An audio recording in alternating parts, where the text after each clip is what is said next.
So jumping into the top 5 money habits of why you stay broke, let's go with number 1, needs versus wants. So I want a Range Rover. Do I need one? Heck no. But our mind tells us that we need all these fancy things. So understand the difference between need and want. Wanting is an amazing thing. I think you should deserve, rewards here and there. But if you don't have 6 months reserves, which is our number 2 reason, you don't necessarily need that item. So number 2, 6 months reserves. You want to make sure that you have this for a safety net because there are those expenses that come up. Your kid broke their arm, you have a sore tooth, you got to go to the dentist, someone, backed into your car and they didn't leave their insurance note, whatever it is. That's why you need to have those reserves set in place, basically for a rainy day.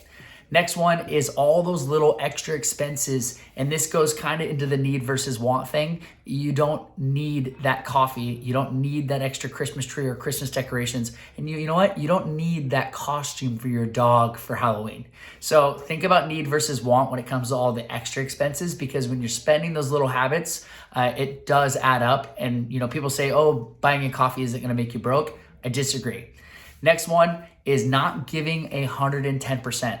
We have one life to live and you got these opportunities in front of you, especially if you're a real estate agent, guys. Make sure you're going after every single possible lead that you can and keep that out of your mind that it's not possible to convert that person, or they're not looking for a house right now, or they stopped looking, or they're not interested, or they don't want to work with you. Change that up and provide value, provide value, provide value, and then the money is just going to land in your lap. Lastly, living outside your means. Hate to break it to you, I'm just as guilty, but you don't need that Louis Vuitton. You don't need that Chanel. You don't need that new pair of jeans.